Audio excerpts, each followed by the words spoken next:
Hey guys, welcome back to the Elevate HD podcast. This is episode 13, and today we are joined by Ross Gilmour. Now, Ross is the co-founder of the Better Bodies Collective, as well as the MuscleCentric education. He is an educator and he is also a physique coach. So Ross, welcome to the podcast. Well, thank you for the great introduction. Appreciate it. You're welcome. So the main reason I wanted to get you on, because obviously both of us are very passionate about educating, obviously not only ourselves, but other coaches and peers. So when I saw that you launched this new MuscleCentric education, it just really piqued my interest. So do you want to talk a little bit about, where you got the idea for it, how it came to play, and what kind of the goal is with it? Yeah, well, buckle in, because there's a little bit of a story here, and I'll try not to make it long-winded. I love 10 minutes story. So, I suppose I'll start with a little bit of background of what made me want to do, I suppose, education in the Middle East. So I had in the past done some presenting at some of the local fitness summits. For those, maybe you have listeners that are in Dubai, I'm not sure, but for anyone who's familiar with the kind of events here, you had for years this thing called the MeFit Pro, which was run by a company called MeFit Pro. It was the MeFit Pro Summit. So they would invite speakers then locally and internationally. And it was the only real thing you ever got, like once or twice a year, where you saw the industry come together, attend talks, and that was kind of the only event education that you really got. And outside of that, it was mostly, you had Reps Middle East, and they would offer, for the longest time, it was like, and you probably we had this trend in the UK. Even I remember when I started back 12 years ago, it was all your kettlebell training, your TRX, your BOSU ball. It was all the functional stuff was kind of trending at that time. And that was kind of the same. Almost, you imagine what Dubai is like for education. It's imagine going back to the UK, but going back in time like 10 years. That's kind of what it's like here. Many people haven't even heard of, like, for example, if you ask maybe most of the trainers out here if they heard of the muscle mentors when they were out, most of them would say they no. Like, they're just so like in a bubble when it comes to education and what's going on in the industry. So I think it was around about 4 or 5 years back from now. I'd been speaking at a number of these events, and I got to a point where I was like, well, I really liked the idea of the exercise mechanics and going into that a little bit deeper. So I spent a couple of years doing that. And I was realizing more and more as I was doing that, like, there's literally nothing in the Middle East that's really, you maybe would come across the odd experienced coach that had maybe heard of RTS, or they'd maybe came across what an exercise profile or resistance profile was, but no one was really using that vernacular like commonly at all. Like, you would never hear anyone talk about these things, moment arms and stuff. If you said moment arm to someone, they'd be like, what the hell is that? Like, they just wouldn't know. It's just, so I kind of got to a point where I was like, hold on, there's a bit of a gap or an opportunity here now. With that said, Ben Pakulski and Mil Sarchev were doing their kind of tours of seminars at that point in time. And I know that they'd done Australia and UK and other places. They eventually made their way here. And that was probably the first exposure that most coaches would have had to exercise mechanics in the Middle East. As many of us know, Ben was actually taught by RTS and Tom Purvis as well. But the problem is he kind of had his own ideas and went away and had certain ways of teaching that, certain ways of teaching it that maybe not everyone in the industry would agree with now. And I'm sure his thought process has evolved and stuff as well. I haven't been keeping up with his stuff recently. But I just kind of felt like, well, that's someone coming in from abroad and kind of putting their spin on it, but no one locally based in the UAE has really been, hey, maybe this is something that coaches would like to learn about and step up. So it was not this, well, actually it was just this past year I decided to do my first competition. I'd already been working with Callum Rystrike for about 3.5 years at that point, and all in the course, of course, as you do, you start a contest prep and you also want to launch your first mentorship and things like that. So just to keep you distracted while you're dieting, obviously. So we launched that and it was fairly successful. We had about 12 coaches on it, and it was kind of like an 8-week online, but mixed with 2 weekend practicals as well. So we held those at weeks 4 and week 8. The problem is that there was only a certain type of coach that would really be willing to commit to that much education in a short space of time. As you've probably seen in the industry now, like, people, or at least this is what I'm seeing as a trend, attention spans are just really short now. So people don't want to have to commit to like a whole weekend and 2 8-hour days. It just almost seems like too much. And then realistically, you and I have probably, we would travel for these type of things in the past. That sounds like my dream, to be honest, to do that much. There you go. And of course, like, there are companies that are still offering stuff like that. That's a bit of a hybrid. I know Integra recently launched the Integra project, and there's that kind of 12 months with the kind of different practical weekends and things like that. It's just, it's hard to organize something like that internationally. And locally, it's still even a challenge. And it's especially a challenge when there's not that many people who even know what exercise mechanics is or see the value in it. So I kind of did one run of that mentorship. We called it the Muscle Mechanics Mentorship. And I kind of just put it on the shelf for now. So I've still got all the videos, materials, and everything else. But we tried to run a second one, or a launch for a second one, and there was hardly any interest, maybe 2 or 3 people.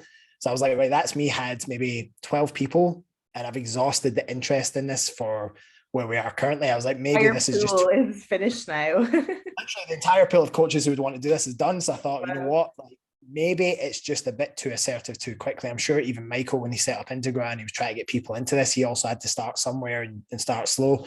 So, and I obviously, I've learned from Michael and stuff as well. I did Integra for a period of time during lockdown. Of course, everyone. He's an incredible person. Very incredible person. I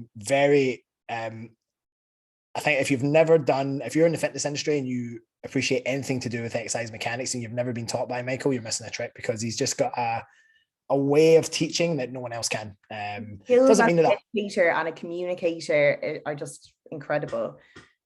Yeah, I like to call him the voice of mechanics. He's very much the voice. He's got that very, like, very polished tone and stuff as well. Exactly. I actually did some mentoring with Michael as well, like 5 one-to-one mentoring sessions with him, and those were fantastic as well. But one thing that he definitely gave a little bit of advice on when we would chat before the calls would be, I'd often mentioned him about how I was struggling to get awareness and trying to obviously juggle and balance everything. He was obviously still delivering sessions as well, like I was. He was running his gym with the boutique studio, and he was doing all the educational talk. I was like, this guy can't sleep, surely. Like, he must be just doing everything at once. And obviously he has a team of people around him and everything else, a very good team. But he just said, like, yeah, maybe, you have to sometimes just give just a little bit of it and make it really accessible. And that might be the way to go. And that kind of got me thinking. So I put the mentorship on the shelf for the moment and thought, well, what's a way we can do this that's going to be a bit more, first of all, affordable, accessible. And Dubai trainers are typically very flaky when it comes to investing in education. They'll wait literally right to the last minute, and then they'll sign up for something. So I thought, well, maybe I can play that to my advantage. So I had to think about, well, let's maybe do it in a case of short workshops that literally people just attend for 3-4 hours. And that way, it's not a big financial commitment. It's not a big time commitment. And it's just enough information they can try and synthesize and then go and apply with their clients and with themselves. And just around that time, I'd already been, myself and Roberta, who I'm setting up MuscleCentric education with, we'd been following each other for a small period of time. Now, she's a wellness athlete. She's been a trainer for a long time as well.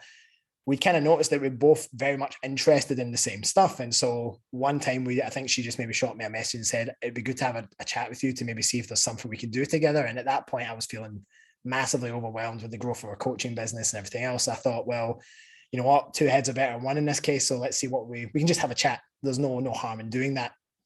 And we met up in, I think it was October of last year. And we just discussed that. We hit it off, and we certainly resonated with each other. And I thought, well, yeah, let's definitely plan towards doing this. And then it was January this year we really kind of came together and started planning everything out.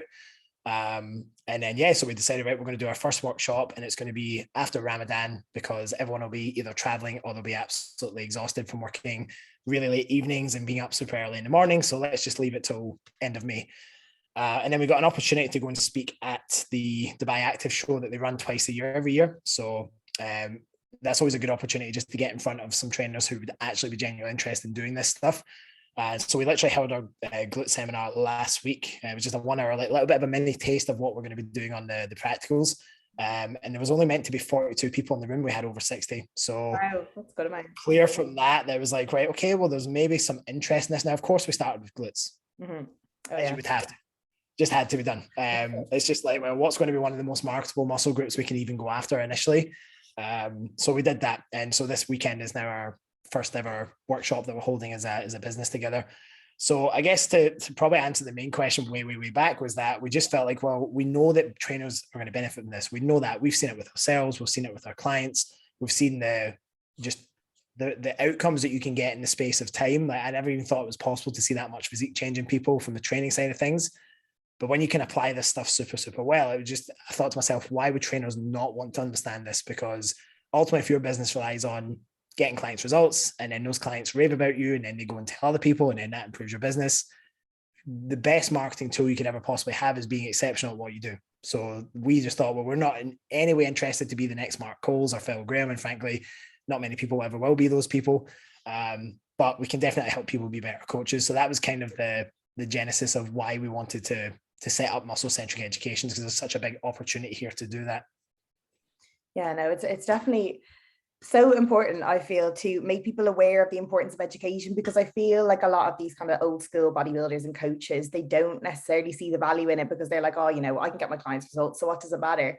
And yeah, maybe if your client is following this template plan and is a robot and does what you say, they'll get results. But are you missing a trick? Like, can you make things better? Or what about those clients that maybe have fallen off because you couldn't get them results, or maybe they weren't building muscle the way you expected them to, and you know, you were really frustrated because you just weren't sure of the why? Like, it gives you the answers, and it gives you kind of the opportunity to kind of further develop these things and troubleshoot, because otherwise you're just shooting in the dark and you're just kind of rehashing the same thing over and over again.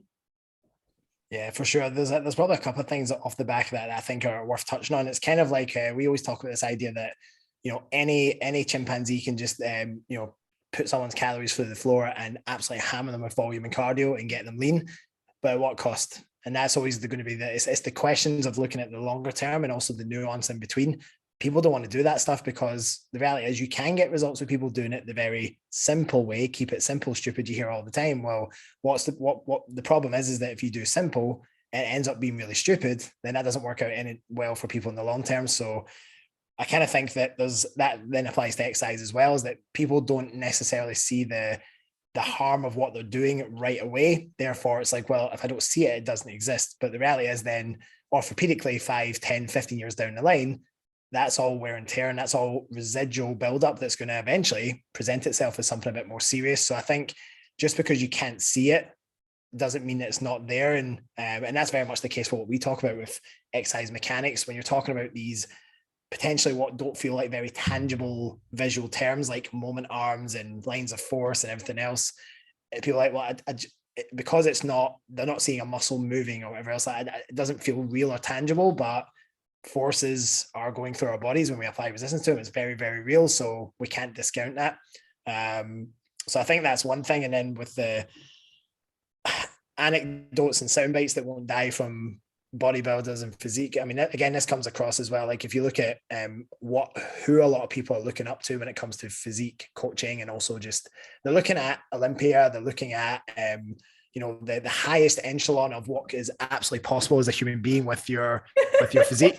Sorry, the cat. Excuse my cat for a moment. He's got a habit of doing that during podcasts. So for anyone that is listening, essentially where I sit with my computer, there's a cat bed just above the computer. So he jumps up and down there. And when you're not on a podcast, it's fine because you can just go there at will. But when you're in the middle of trying to record a podcast, it's probably not the best thing to have there. So yeah, I guess with looking at some of the people that, you know, what a lot of people will look up to on social media is they'll see these just ridiculously ripped or jacked or in shape people, and then they're maybe following 5, 6, maybe 7. They're following all these different physique competitors, and they think, well, that's ultimately what's normal. But then what you don't know is everything that's going on in the background. You don't know what else they have to sacrifice to do that. You don't know what compounds or drugs they are or potentially on or not.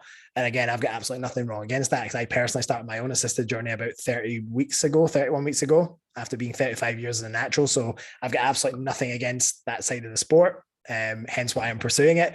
But it's maybe very, very consciously, we are now speaking to more and more people and being open about that people don't necessarily appreciate just how many people are assisted or using other stuff. So you have to be aware that, are you comparing apples to oranges, or are you actually comparing like for like? And a lot of these guys, they can go in and they can train and just do tons of volume, and they can disguise junk volume with just taking a bit more compounds, just getting that little bit more extra results. But like we talked about earlier, look, what cost does that come at? And it's, I hate to use, I probably get crucified for this, but you hate to use Ronnie Coleman as an example because obviously he's the king, but there's no accident why he ended up the way he did at the end of the day. And you just wonder, like, well, and it's all fine and well to speak hypotheticals, but you always wonder, well, if he had trained in a slightly more cerebral way, would he have potentially avoided some of those degenerative issues that he had? It's just a thought. People don't like that because how dare you speak of the king that way? And it's like, respect to Ronnie, because he's the greatest that's ever done it, but at what cost? And I don't think most people will be willing to bear that cost. And I guess what the real question comes to is, well, do you even need to put yourself in that position where you end up suffering those things if you just do things a bit differently? I suppose that's the questions we probably need to be asking. Yeah, and obviously our industry is very driven by instant gratification, 6-week shreds, really extreme dieting to get very extreme physique outcomes. So if you discuss or mention anything to do with health, longevity, preservation, all this kind of stuff, people are like, oh, I don't care. They block out their ears. They don't want to hear about that because that's like years down the line. I don't even care about that right now. So trying to sell them this idea of longevity and health is difficult because it's not sexy and it's not, tangible and not something that you can have in the next 6 to 8 weeks.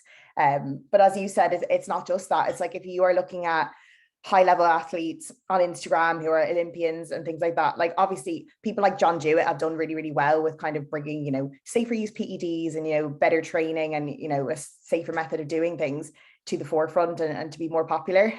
But there's obviously a lot of physique athletes in the industry that, number one, have been blessed with very good muscle building genetics. So they could just look at a dumbbell pretty much and gain muscle. Obviously using a lot of PEDs, not necessarily in a safe manner, and maybe themselves aren't aware of the consequences of what they're doing because maybe they haven't educated themselves enough on it or haven't had the availability to do so. So then the average Joe or the average, bodybuilder is looking at all these people saying, if I try and train like them, I'll look like them, but they haven't taken into account all the negative consequences that, as you said, you can't see right now.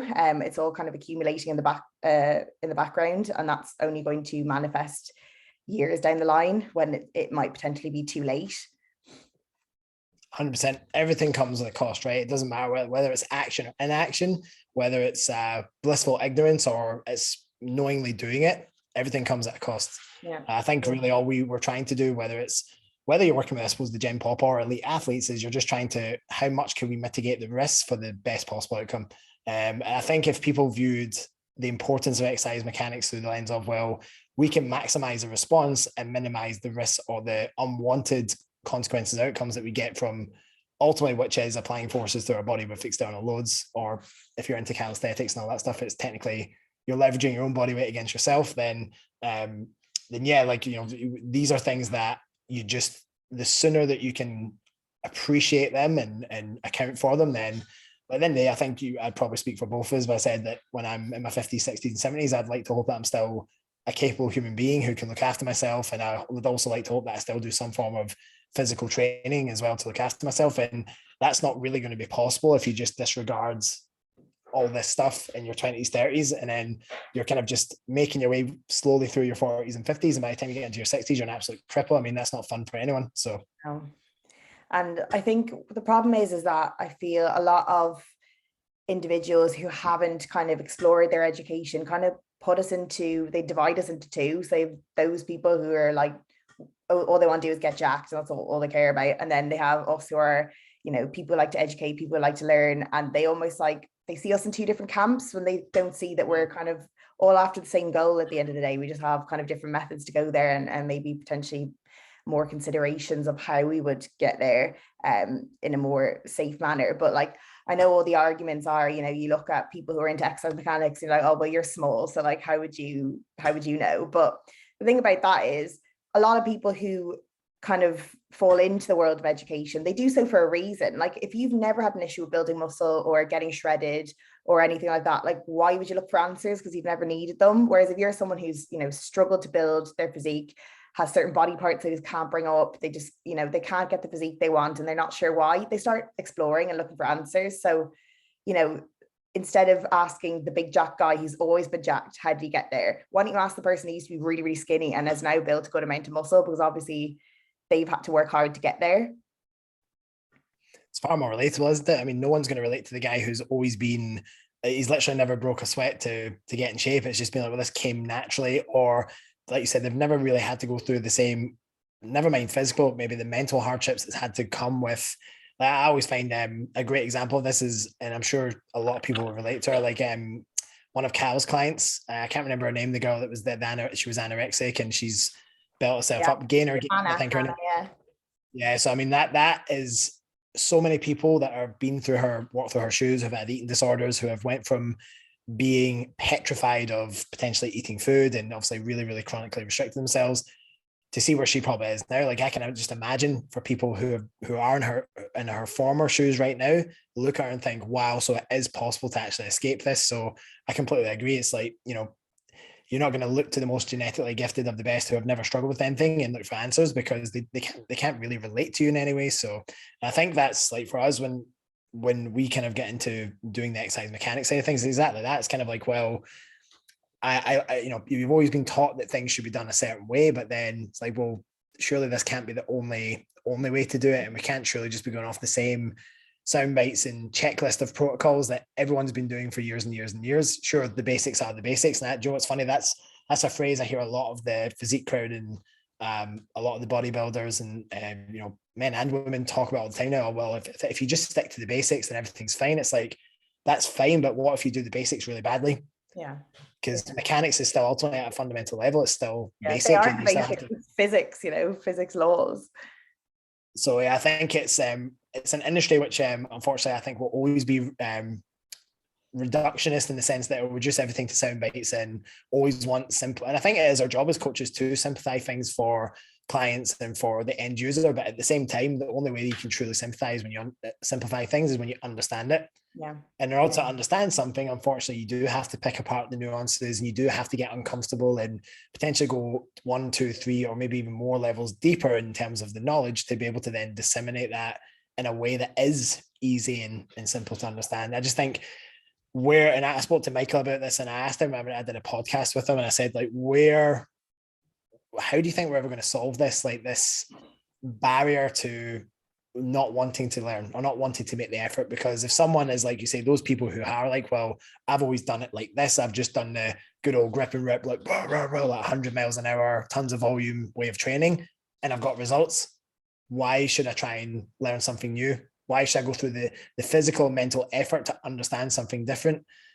And so, like Michael said, that there was plenty of people before RTS came around, before exercise mechanics came around. There's been plenty of people over years that have been getting jacked.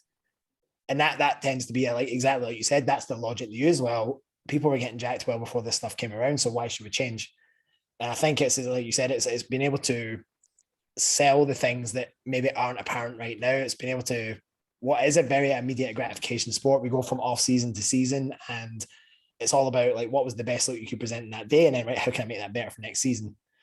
And it's very easy to get caught up in that, and rightfully so. I mean, you should be pretty present in what you're doing. That's a massive part of the sport, is being able to keep really dialed in and push out all the things that are unnecessary.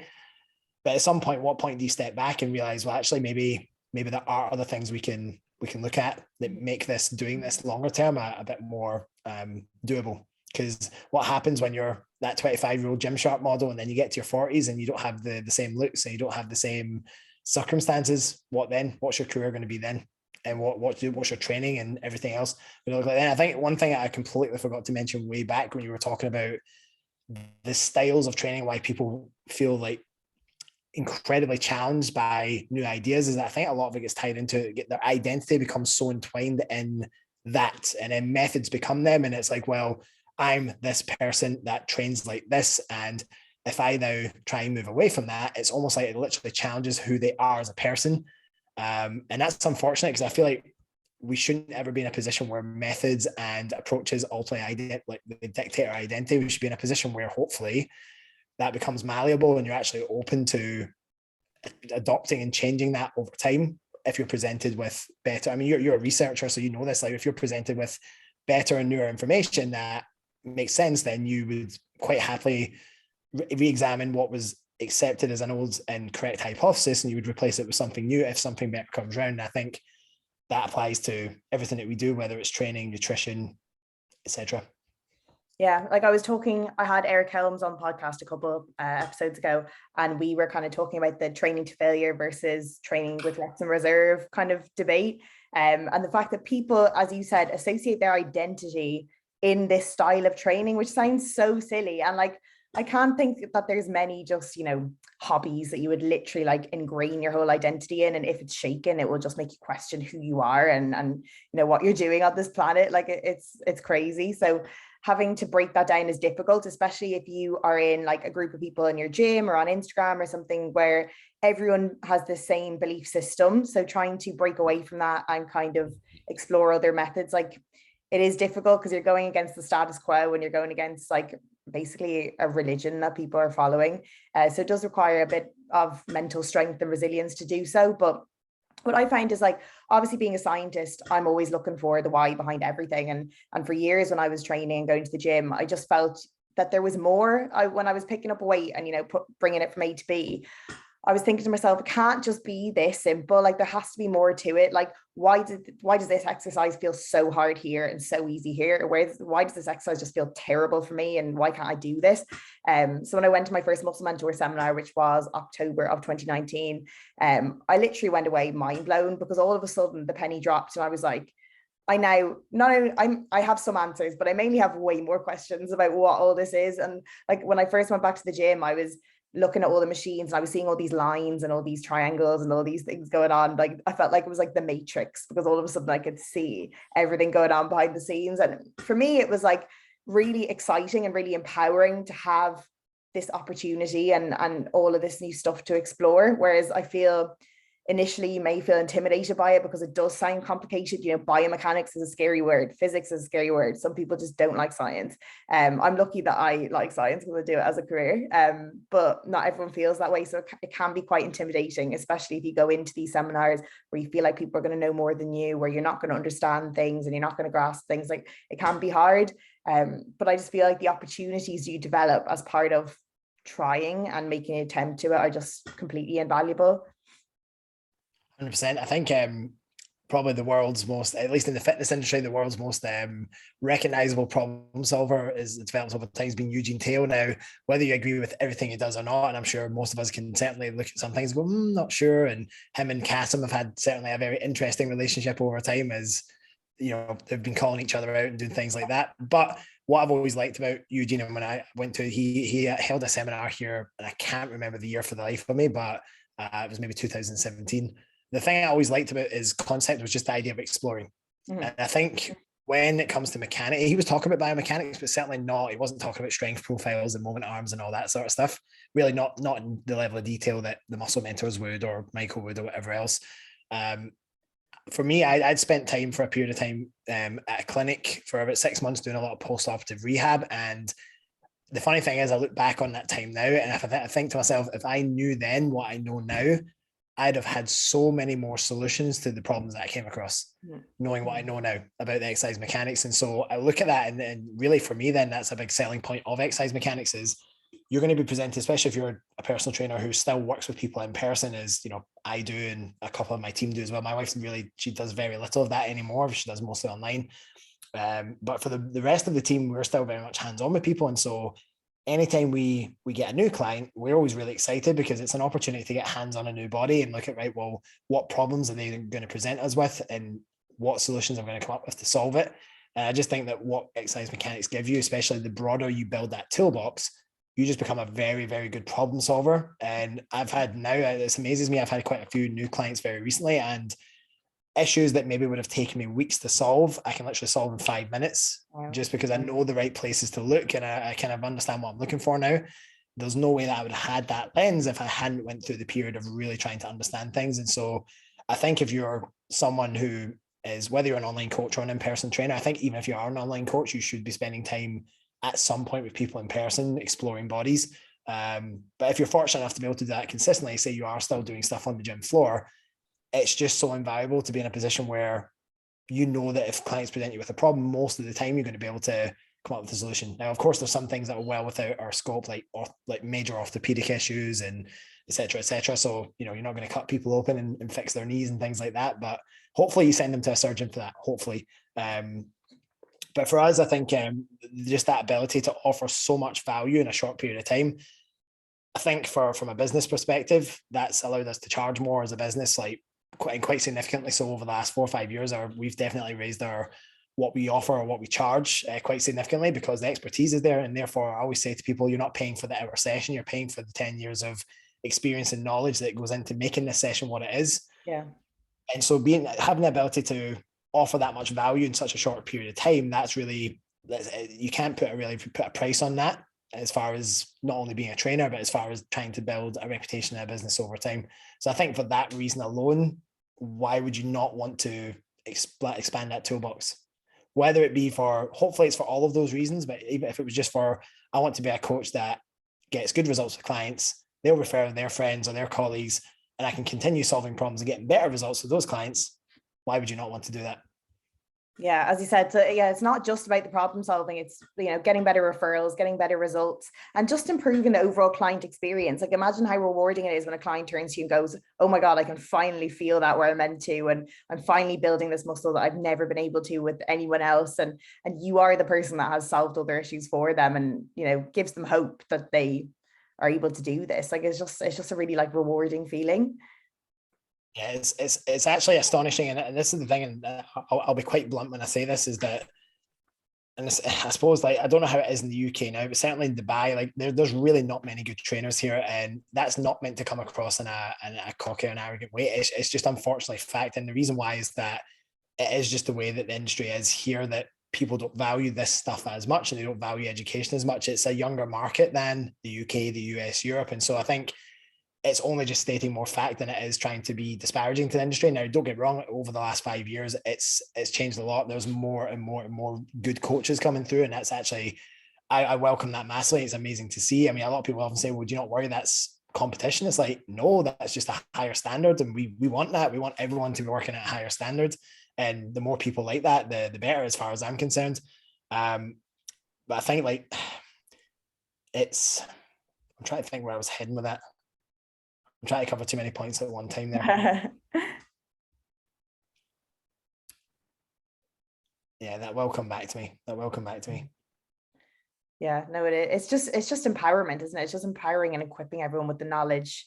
So if there is any issues and there is anything they need to troubleshoot, they can, because obviously, when things go swimmingly and you don't need to change anything, that's great, but that's not necessarily real life, because humans are, they have issues, they have stress, they have injuries, they have niggles, they have all these things, weaknesses that you're going to have to identify and try and resolve at some point. So just like putting a plaster over it and hoping for the best, I never remember what I'm going to say, obviously. Go on.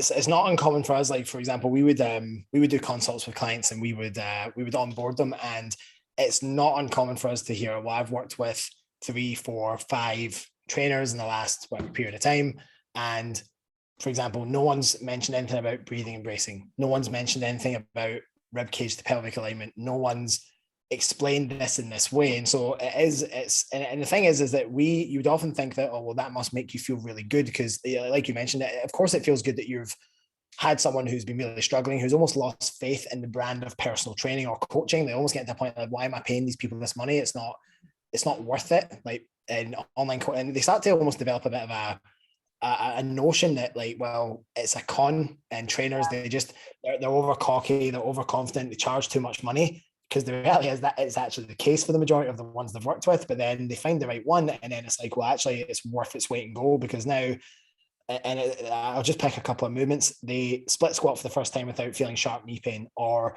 they do a deadlift or a Romanian deadlift, and like, wow, I just feel all glutes and hamstrings and no lower back, when all they've ever experienced from deadlifts is my spine feels like it's going to pop out. And for me, I actually get just a bit disappointed, because it's like, well, it shouldn't be the case that you should be able to run through 4 or 5 trainers and not a single one of them has been able to just teach you how to move basically well. Never mind getting into the nuances and detail, but they're just not being able to teach you how to hinge at the hips, how to pull your elbow down to your side properly without feeling the shoulder like getting really irritated and things like that. So I think for me, that's if there was almost like a mission that we want to try and set out with the MuscleCentric stuff, is we just want more clients to have positive training experiences and coaching experiences. And if we have more people feeling like they're getting a lot of value from the one-to-one training they do with their trainer, then at the end of the day, it doesn't need to be us. And it could be one person, and not one person has all the answers and solves all the problems. So the more trainers that are able to do that, and at least certainly we can only control what's in our immediate environment, the more trainers that can do that out here for us, that we see are producing high value quality service, and then clients are happy, then that's everything for us, really. Yeah. So I know you mentioned about like the RDL or like the deadlifts and stuff like that. So when you onboard a client, as you said, like, are there any kind of certain things that you do that you find that clients go, wow, that's a game changer. I've never done that before. I've never felt that before. Like, is there anything that kind of pops to mind that are common? Yeah, lots. I'll try and keep it to a few examples. I think the big thing is the breathing mechanics. It still blows people's minds a little bit. I think it does get massively overlooked often. People just like, well, hold the weight, and then, you know, as long as you move in this direction and the joints roughly look like this, then it's okay. But then, you know, we appreciate just that the diaphragm is a muscle in of itself, and we appreciate then that the influence that has on the position of the rib cage, and of course how the muscles articulate, lengthen or shorten around that is massive. And so when people learn how to breathe and brace for the first time, and they're able to go through a movement and feel actually stable and strong at the spine, like that can be that literally can just blow people's minds.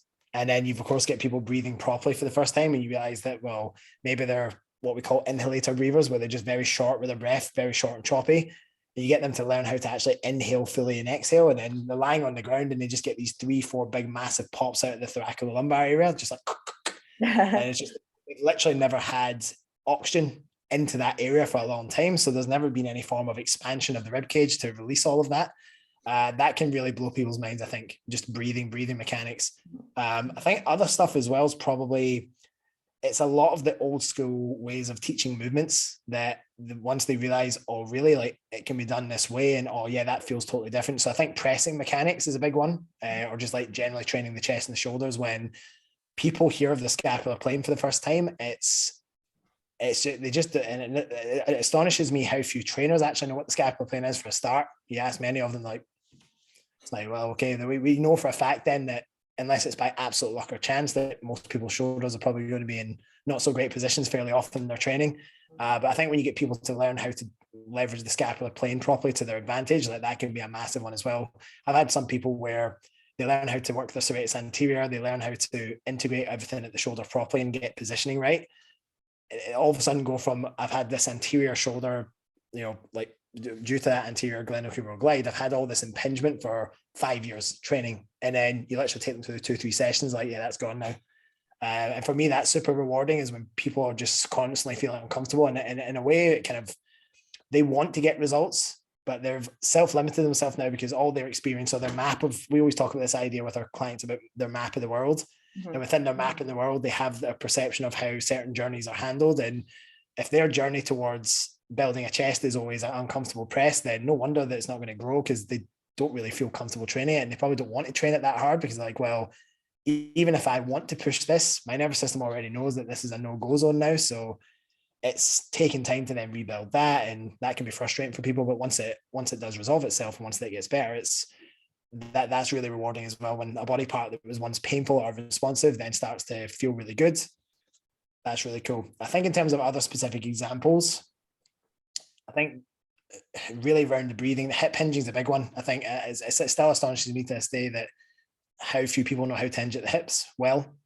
And I think one thing I realized actually very recently was that with, in particular, teaching hip hinging, how few people know how their center of mass over their base support, how much of a difference that makes. Mm-hmm. And it's incredible how many people are so far behind in terms of how they're distributing their weight behind their center of mass. Literally just getting people to anchor their big toe and to think about almost like, right, I just need you like to pop that big toe down on the floor, and you just literally see their whole body shift forward in the right place, and then say, right, just hold there. That's what my hamstrings should feel like. You're like, yeah. And they've literally been using their body to leverage against the weight the whole time. That makes sense. Like they're almost just sitting so far back in their heel, like, well, I don't really need to stretch my hamstring in this position or lengthen it. I can just leverage my body back here, and that'll move the weight. And it does move the weight, but it never feels how they want it to feel, right? So I think it's sometimes the little small things that it's just always been overlooked. And it's just a little simple thing like just, hey, just maybe put your big toe down and shift your weight forward. Like stuff like that can be huge for people. And I say that was literally like, we did that with a couple of people recently in assessment sessions, and their trainers as well, personal trainers, and they'd never maybe been training people for 5 years, 6 years, and that's never been discussed or pointed out. That's quite cool to see that, when you just see like little light bulb moments, and you can only imagine then what that does for, they start looking at other exercises the same way, like what little things am I maybe missing. That's really cool. Yeah, like what you said, and what I was going to say as well, sometimes it's just the simplest of things. For me, a lot of it is just alignment of exercises. So like getting someone to feel, if you properly align like a lat pull down, so that it actually challenges your lats properly instead of just like a vertical one like everyone does, like a normal lat pull down, and to see, can you actually feel your lat contracting there, and you're able to get fully short, and it feels so much better than you awkwardly trying to perform a vertical one when, you know, it's just not optimal. And, you know, obviously like with cable lateral raises so that you can match it so that you match your strength profile. So it doesn't feel like really, really hard at one place. So you have like an even challenge and just making things a bit more enjoyable, because I feel like a lot of people who've been given these, you know, either template plans or just, you know, very basic plans with no real understanding of mechanics, like I felt I got to a point where I was starting to develop like a little bit of anxiety around training, because there were certain things that just didn't feel nice. And obviously there's a difference, because sometimes when we are training in proximity to failure, it's going to be hard and it's going to suck, but in a way where, you know, you're just challenging your muscles efficiently. But sometimes when it's to do with your structure and your alignment and, you know, your setup, and it's just uncomfortable, it's just not pleasant. So then developing that awareness and finding ways to kind of, you know, make machines fit me and optimizing things to suit me and my own structure. And then feeling what it feels like to have like a full range challenge with correct alignment where everything is secure and things are restrained where they need to be, like, and then you can really have this challenge that's so focused towards where you want to challenge it. You don't have to worry about anything else going on that's distracting you and all these niggles and movements. I just think that it's such a good feeling when you finally get to experience that. 100%. I think with clients, it's funny though, like as human beings, I think we all instinctively know as well, when something feels good, you kind of know almost immediately, right? Like you probably remember the first time, say, you were always doing the lat pull down a certain way because that's how it was. That was always how it was. And then you maybe do the, like, for example, the chest supported version with a single arm where you can line things up better. And you literally just do a couple of reps. And I always remember the first time I tried some of these more, I always put inverted quotes, optimal. We would definitely, we could argue quite strongly they are optimal, but I'm always very careful about being absolutist with saying it's optimal. And you do it for the first few times and you're like, that makes sense. And when you do it for the first time, we've had that with clients as well, when I think the lat's always a great example. It's probably one of the most commonly cited, I can't feel that working muscles that people talk about. When you get someone to feel the lats for the first time, it's like they literally look at you as if you're like some sort of what is this? It's like, that's your arm going in the right path for a change now. You're not just doing a glorified bicep curl to your face. So yeah, it's really cool when that light bulb moment goes off. It's like, got you. Yeah, I think that makes it so worth it. Like all the effort you put in, the education you learn, to have these like light bulb moments, and these, like when a client looks at you, be like, oh my God, because that's very common. People saying like, I can't feel my lats, you know, I can't like activate my lats, is how people like to, the terminology they like to use, and, you know, not being able to line things up properly. So it's just uncomfortable. They're just unsure if they're really feeling anything where they're meant to be feeling it. And it's just a lot of uncertainty. So I think it's like also providing reassurance to the client, because obviously you have that awareness and that education behind you that you can kind of guide them and support them and not just be kind of shooting in the dark for them. I think is very important, like designing an actual exercise program for the client, and not just based on, you know, the template you have in your Google Drive, or just based on the equipment they have. Oh yeah, we'll just, you know, put out a plan based on what they have in their gym. It's much more than that. I think programming is something that I feel like programming is something that is very hard to learn exactly how to design a program with all that in mind. And it's something that we've kind of had to learn. Well, I've had to learn anyway, just piecing it together from all these different things. Whereas I feel like that would be very useful for people to kind of learn how to integrate everything together to provide a program for a client that's going to be effective and efficient and productive and safe. 100%. I think, do you know what's funny, that of any of the education that we have done with coaches, probably the most, because you're naturally going to ask them, and you're thinking both from a practicality standpoint, but also from a business standpoint as well. You're thinking, right, well, of course, there's all these exercise mechanics stuff we're doing. At some point, this has got to be synthesized together into some form of structure. So what's the natural thing people are going to ask you? How do I create a program around this stuff? And so, of course, program design becomes the next question after mechanics, generally speaking. And we're certainly already discussing, well, when the right time comes, that maybe becomes the first course, like theory only course that you might look at. But I think if you were to do a practical alongside that takes people through the actual methods as well, that'd probably quite fun to do, because, you know, you get to abuse people a little bit while teaching some fun stuff. That's always enjoyable to do. But I think program design, yeah, that definitely. I think the point I always make to people why we start with biomechanics is that you can put together the most elaborate or well thought out program, but ultimately, if the execution of that program isn't right, you can have the best written program in the world for that individual. It's not going to pay off, right? So I think mechanics always provides a foundation, and then you build everything else around that. But yeah, I completely agree. I think the thing you mentioned about the having just that ability to reassure clients. I think that that's so overlooked when it comes to coaching. I think we're in a kind of society now, like you said, where we are very instant gratification, and you kind of just like, especially as coaches, there's a lot of pressure. I find a lot of coaches feel very pressured to get a result, and they're seeing all these before and afters on social media and like, well, I need to get a result.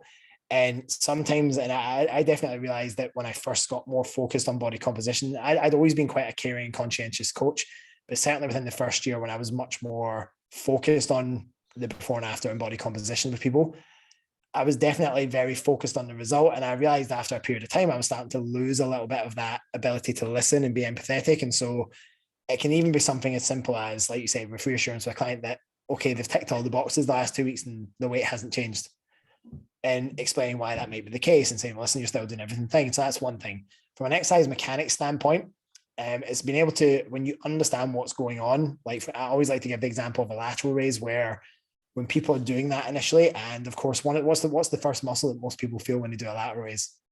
The traps. Always the traps. It's almost like you almost can ask that question just about anyone about, oh yeah, traps every time, upper traps. The thing is that, and maybe it's never been explained to them that, okay, well, what are you feeling more? Is it a whisper or is it a scream? If it's a scream, obviously that's a problem and you have to look at that. But often for clients, like, well, I do feel my delts. It's just that I'm very aware that that's there. It's like, okay, well, understand that once you get past a certain degree of abduction, that the upper traps, they do have to start playing a part in this movement as well. So in the beginning, you have to understand that everything is, might not say it exactly like this, everything is weak as shit. So we feel everything at this point in time, but yeah, just explain to them, listen, I don't mind that you're feeling a bit of that for now. That's perfectly normal. Bear in mind that at this point in time, we're detrained everywhere. So muscles, which are normally going to be just almost, they're just there to give a helping hand, they might just feel a bit more prominent initially, but just know that that will pass as you start to get more used to the movement. Your brain gets more used to sequencing the joint, and you will start to be able to feel this muscle more and more. And so sometimes just being able to say to someone, listen, what you're feeling is perfectly normal for now, but it will improve. And we've had clients where it's always been that way for them, and just letting them know that, well, this is actually how this should work. It's okay to feel that a little bit. If you're feeling it more than you should, don't worry, we'll get there. 4 weeks later, they're not even feeling traps at all when they do a lateral raise. And it's like, see, you just had to be patient enough with the right technique and mechanics that would then pass. So I completely agree. Like, just at the end of the day, it's called personal training for a reason, right? Like, part of being a personal trainer is being able to work with people and actually be able to communicate with other human beings. But I feel like sometimes with the industry being so results focused, that empathetic and human touch gets a little bit lost sometimes, especially I find when in the physique coaching realm, because it is so heavily results biased. And then they like, is that, like I think you mentioned way back at the start, like, people are not robots as much as they may act like it sometimes. We are definitely humans, so we have to remember that we are dealing with that and treat them accordingly. Yeah, and it's like sometimes it ends up being a bit of a numbers game, isn't it? Because obviously we know, like, a lot of coaches in the industry that have lots of clients, and maybe sometimes they get a bit greedy and they want more, and they don't. I feel like it's very, very difficult then to see every single client as an individual with their own personality, because yes, it'd be great if everyone adhered 100% of the time. And I know a lot of people say, well, bodybuilders always adhere. No, they don't. They have their own emotions, they have their own struggles, they fall off track sometimes too. And you need to be able to troubleshoot that and able to provide the time and patience you need to kind of explore this individual, because you can't just give them a training and nutrition plan and say off you go and then just expect everyone to be perfect, because that's just not real life. 100%. I can at least tell you from I'm moving more into doing a lot more contest prep, and I've done a fair bit of photo shoot prep and stuff as well. I can almost just about say that there's maybe if I combine everyone that I've done taken through photo shoot and contest prep, I think there's 9 or 10 of them. And I would say 2 of them were like really like cool, not really any major issues. The rest of them, there was plenty of stuff to deal with. Yeah. So I think this idea that when you see that result, that, oh, they must just be so disciplined, it must have just been so easy for them. I think definitely smoke and mirrors. It very rarely ever is. I think even one of the last people that I took to a physique competition, it was that particular individual's first one. There was nothing easy about that final 6 weeks. Like, I almost thought it was not going to happen because there was a lot of problems that happened around the 4-week mark out, and it's just not. It's not as glamorous as people think it is, I think, half the time. And so I think there is that pressure when you've got those coaches like, yeah, I just have like 100, 120 clients and that looks great and it's aspirational and everything else. And that, definitely, I think people should aspire to grow their businesses and have an impact and help more people. But I think people are getting so distracted by the shiny object syndrome of how great would it be to have 70 clients, 100 clients and make that money and help that many people. Well, you've also got to make sure that are you really ready to be that busy, and do you really want to be that busy? And I think when a lot of people figure out what that actually involves, certainly I know from being coached by Cal, and he's one of the busiest coaches in the industry, and I've had good firsthand experience of looking at, well, what can his work week look like sometimes. You don't want to live that life. I don't want to live that life. I certainly don't. I don't want to be working.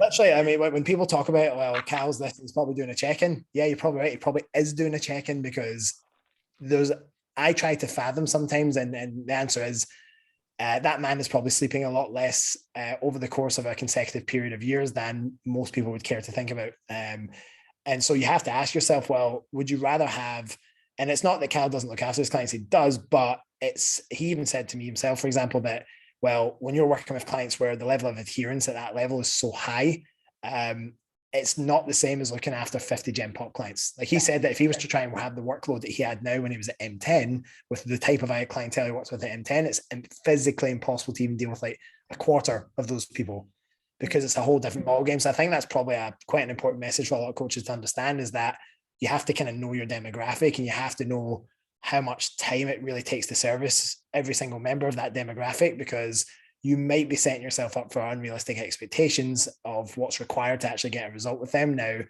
you're working with Gen Pop and they've maybe had 2-3 years training experience and you're working with them purely online, certainly we've learned this a lot recently because we have a lot of Gen Pop online clients we work with.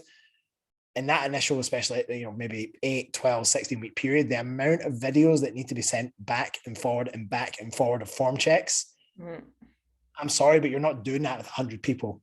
No. The reason why people like Cal can work with that many people, it doesn't mean he's not looking at that stuff, but the reality is that most of the people he's working with are not sending them 4 to 8 videos every week of, hey, can you just check out my technique on this movement?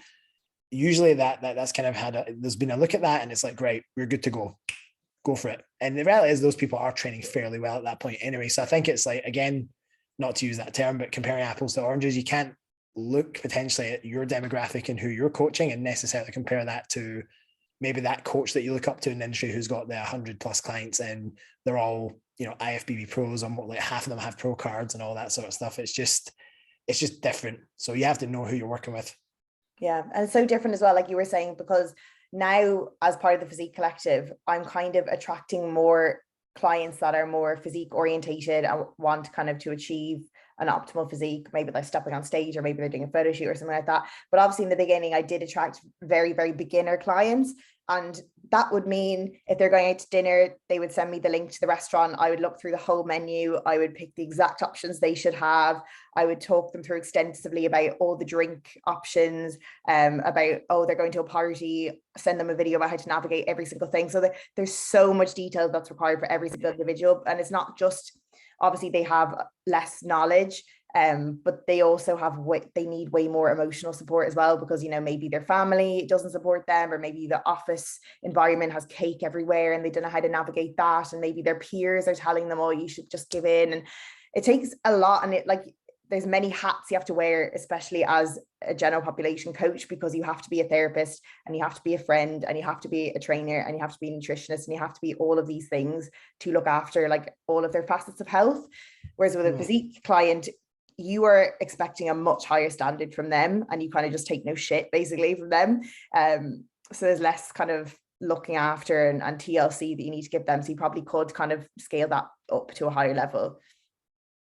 Completely agree. And this is the way I always like to compare it is we actually talked about this in one of our team meetings recently, is that if you had to look at people, and we've had this conversation every time someone's like, I want to do a photo shoot. It was like, right, before we get into that, let's just start with it and let's have a chat about what are the absolute non-negotiables that they almost just need to be a given before we even start this process. And those would be things like, well, you know where your food's coming from. You're very consistent with your meal prep. You track calories and macros, and you kind of very consistent within a range of hitting those targets. You've had evidence of doing that over a period of time. maybe you've dieted already before, so this is not a shock to you the first time. So this is not going to be, you get to 6 weeks out from the photo shoot and go, oh my God, I am dying. This is impossible. Your training sessions are literally non-negotiable. They're like a meeting in your diary. You're never going to miss them. It's just there. No one can mess with this. You try to even touch the time I'm going to try and train, you can piss off. It's not happening. So you get to bed in a good time. You're like, so I could go on and on and on. Where I'm going with this is that there's just certain things that for the Gen Pop client initially, these feel so far out of reach. And so you need to get them there first. That's the first priority, is get them healthy, get their habits in a good place, get their head in a good place. They almost have to go through a change of identity first. And before that's even happened, you can't even discuss something that's, like you say, an advanced goal. Now, most of the time we're dealing with people who want to do a photo shoot. This isn't their first rodeo. They've got lean before, they've built muscle before. And usually they're at a point where, right, it might be their first photo shoot, but it's not the first time going through a process. So all those things that we just talked about, that's just done.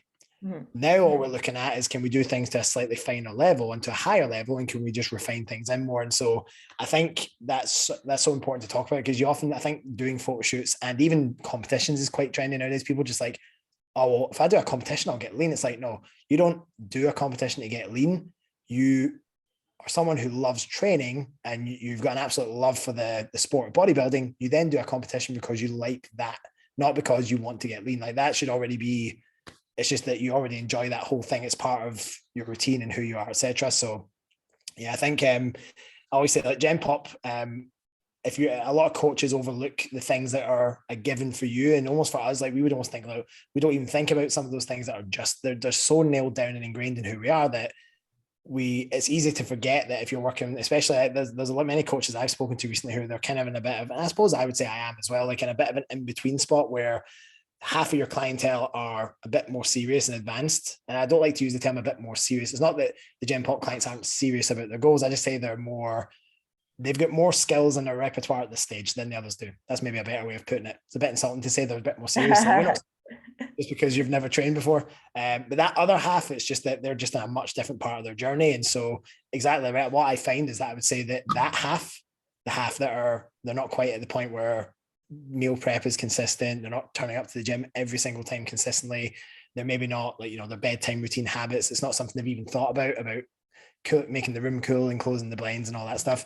But blue light blockers, all that stuff. Imagine telling most Gen Pop clients, like, go and get yourself some blue light blockers. Like, no, why? I don't understand.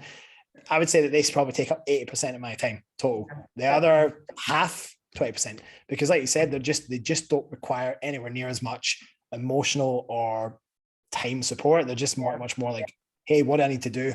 Why? Okay, I'll do it. Done. Not even a why sometimes. It's what do I need to do? Okay, see you later. See you next week. I'd like to hope sometimes they're going to ask why. Do you not want to know why I've made that adjustment? Can we have a little bit of an educational moment? But like you said, sometimes they're just like, okay, done. It's like, sweet. Yeah. And then, so I completely agree with you. It's I think it's like, I used to compare it to like when I did CrossFit, for example, and I don't know if this is something you even know. So I did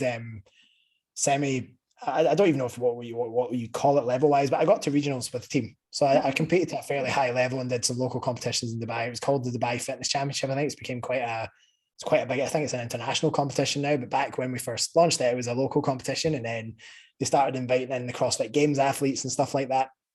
So I remember back then doing that, and I coached CrossFit at the time. I was also competing in it. And the one thing we always had to try and remind the general pop members coming in to do their CrossFit classes is, you're not Rich Froning, you're not Matt Fraser, you're not Annie Thorisdottir, you're none of these people. And the problem is that when people see what's possible at the highest level of something, they automatically, and rightfully so, people want to mirror that. They want to almost like, well, I'm going to model myself on them. The one thing that was dangerous about, at least in the CrossFit context, was that, well, they also train 4 or 5 hours a day. It's their life to train. I certainly remember when I was competing, I would literally train 6 days a week, 4 hours a day. Wow. I'd have to cover off all my metcons, gymnastics, my strength work. You have to tick all these boxes and do it every day almost. Active recovery was like a 10K row or something like that. That was recovery. Ridiculous, right? I would not survive this, no way. It's a ridiculous amount of it. But what I do look back on is, like, first of all, the engine is never an issue for me when I'm doing bodybuilding type training. So that's always good. That's a plus. But it does make me realize that the body is resilient and can tolerate a lot of punishment. Yeah, that's one thing. However, I was also someone who was able to dedicate a lot of time to doing that. I was able to put the time into recovery. I was able to prioritize that and nutrition around it and everything else. When you're someone who's going to the office and you're in there for 11, 12-hour days, you maybe go to a CrossFit class after work 4 or 5 days a week. And then you're trying to put your body through things where, quite frankly, you just don't have the resources to do so. It's not fair to expect the same outcomes or to try and push yourself at the same rate of progression as someone who literally that's almost like it's kind of like a job to them on the side of being a coach and everything else. And it's kind of the same with physique-based stuff, is that often people want to compare themselves to people where this is literally their life to do. Like, you know, they coach people, they train people, and then they obviously do it for themselves as well.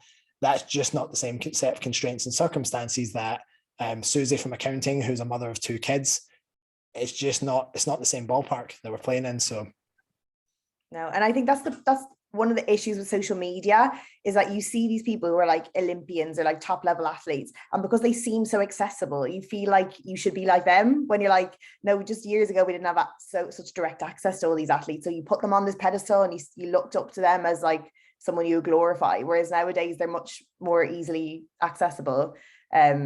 So it gives you a false idea of what you should be achieving, even though obviously your circumstances are completely different. 100%. So I always say, like, to give that CrossFit example, literally it correlates directly across. You could give multiple examples. The sport of CrossFit isn't the activity of CrossFit.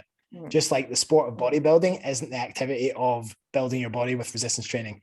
And the problem is that the two get conflated a lot, right? So people then go, well, I'm going to diet and train exactly like a bodybuilder to change my body.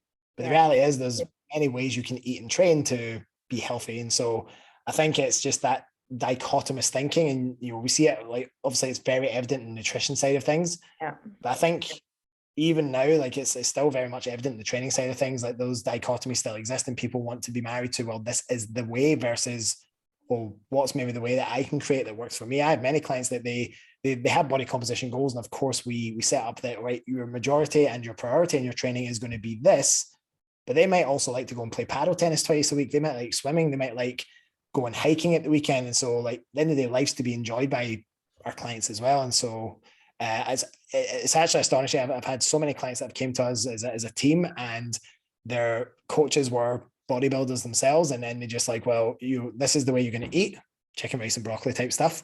And you're going to do 5 training sessions a week, bro split. And you're going to do cardio every day with that. Like 5 days cardio, 5 days resistance training. Oh no, but that's all you can do. Like, if you really want it bad, that good old saying, if you want it bad enough, that one gets you out of anything. You'll do it. And the thing is, it's just so insensitive to the fact that, well, first of all, you're dealing with a human, not a robot. You're dealing with a human, not a bodybuilder, a professional bodybuilder. And secondly, people have so many other interests, which can be really beneficial for, like, if you look at health as being multifaceted and everything else, well, mental health technically drives the rest of it. If you're feeling good about what you're doing and why you're doing it, then you're more likely to follow through. So if part of that is, okay, well, it might be optimal to get that 4th or 5th resistance training session in, but actually maybe the adherence will be higher if we just let them go and do that other thing. And I think that is also something that's getting a little bit lost, because people want to copy, well, how is Cal and Joe and all these guys, how are they getting results with their clients? Again, just remember, their clients the same as your clients. Maybe not. And also, like, I always think, especially for Gen Pops, like, it doesn't have to be their priority. Like, just because your priority doesn't mean it's theirs. And yes, they want to lose weight, but that doesn't mean that it has to be literally like get everything else on the back burner and like drop their whole life and their busy career and their family and their social life because they want to lose this weight, because that's just not necessary or, you know, realistic either. So yeah. Imagine that. It's just like, oh, I'm kind of pushing for a promotion at work. You don't need that. Like, promotion's overrated. Just get shredded. That's all you need. Like, don't worry about your promotion. Getting shredded will 100% put the bills on. You pay the bills and put food on the table. 100%. All you need in life is just to be shredded. Just become a Gymshark sponsored athlete. It'll solve all your problems. Yeah, exactly. So wrapping up anyway with your new project, I was wondering as we kind of talked about this before, but what is your plan for it? Like, are you planning to do, I was kind of wondering from a selfish perspective, any online only courses that I could potentially participate in, or anything else in the forefront, any more seminars? I think really the plan at the moment is we kind of want to hold one practical workshop a month at the moment, the 4-hour style workshops. So we're doing glutes literally this weekend. And then what we kind of want to do is we want to allow the students to almost guide the syllabus in the sense of, right, well, we did glutes now. What would you guys want to do next month? Chest. And maybe it's, well, maybe predictably, especially because I think we've got 80% of the attendees are female for this one. Okay, maybe not. Glutes. I know that sounds incredibly sexist, but when you're doing a seminar about glutes, I would be amazed if it wasn't at least 60% female. Because naturally, that's an area that, from a specialization focus, most women want to improve, right? So I wish more guys wanted to do glute specialization phases, but it just doesn't seem to be a priority at the moment. So I think hopefully for next month, we'll see what they go. They might say shoulders, they might say quads. Who knows? I wish it was predictable. As but we did we want to do the glutes of the guys now, which is the chest now. We want to do the chest. Let's see. So that's the goal, is to run those on a month-to-month basis. We ideally want to get through kind of all the muscle groups over a 6 to 8 month period. And then the idea would be to start back from the beginning again. Now, I'm sure that if we run the glute one this weekend, naturally there's going to be a question at some point, when you doing the next glute one. So the goal will be just to eventually run 1 to 2 workshops a month. Once we feel like that's running and flowing and everything else, then exactly like you said, the plan is to potentially then branch into, well, what about programming for body composition? What about nutrition for body composition? And these are things that we can then start building out and working on. One suggestion that Roberta had, which I really like the idea of, I have no idea how this would work yet, but having a bit of almost like a hybrid option where we can almost have it live streamed and people can pay to attend a live streaming of the workshop. Now, I'm not sure how much of an uptake there would be for that. I don't know how much of a demand there is for stuff like that. And sure, you would only get to really kind of see the delivery, and maybe people would be able to still get a ton out of that. I know people buy seminar recordings, and that was the way it used to be done. If people couldn't make a seminar, they bought the recording. And this has just been a pure stand, I'm completely sabotaging my own selling opportunity here, is I think with biomechanics, it is something that has to be felt. It has to be experience it in person, don't you? Yeah. So if potentially, if there is interest in something like that, and bearing in mind that we're also just a small local education business at this point in time, but if there ever became a desire for, hey, can I just tune in live, like if there was a live stream, then maybe we'll do some of that, or maybe we'll sell the recordings or whatever else. But I think if you were to say like an online only course, that would probably look more like program design or nutrition for body composition, potentially. In terms of dates for that, no idea. No idea. Just watch the space. Pretty much. So I think at the moment for us, it's like 2022. The practicals here. We nail those, and then we'll get one thing right and done well at a time. And then, because I definitely have I like to call it squirrel syndrome. It's like if I can do one thing, and then if I see another shiny nut, I want to go over and grab that as well. It's like, nope, focus on this, do this well, and we'll earn the demand from people that want to do that type of stuff. What I would say is, and I definitely like supporting other businesses as well. Like if people were interested in program design, I do highly recommend the Muscle Nerds. Luke and Zoe do a fantastic job with that. As far as at least program design courses I've been exposed to in the industry, and it's actually one that our whole team are doing at the moment. Okay. It's by far the most comprehensive program design course. So I think for in-person practicals, if you're around the UAE, the Gulf region, definitely come and check out what we're doing. But if you're looking for something right now that's program design based, until we have ours, I would say that's been one of the best ones that I've came across. So yeah, I may just end up having to come to Dubai. You've just given me no choice but to come over and visit. So it saves paying the tax man, right? Yeah, business expense. Yeah, exactly. Yeah, when you claim it. So where can people find you if they want to find out more about you or your coaching or your education? So I'm going to chuck a few handles at you now. So my own personal one is at the Physique Coach _. So that's my own personal profile. Our coaching business is at Better Body Collective. People do tend to say Better Bodies, and I know why they do that, because obviously there's the gasp Better Bodies. Yeah. People say that all the time, so I was like, sorry, I'll let it slide for now, but it's just Better Body, singular, on its own, collective. And then there's MuscleCentric Education, which is at MuscleCentric _education. And that's pretty much everything we do. You'll be able to find on one of those pages. Yeah, I'll put them in the description anyway, just in case people forget or want a direct link. I'll put all the links down below. That'd be awesome. Yeah, so thank you very much for coming on. I really appreciate it. And for everyone listening, I appreciate you tuning in. If you could take a screenshot and share it to your story and tag myself and Ross, we would really appreciate it, and let us know what you think. But yeah, thank you again for coming on, Ross. And until next time, we will talk to you soon.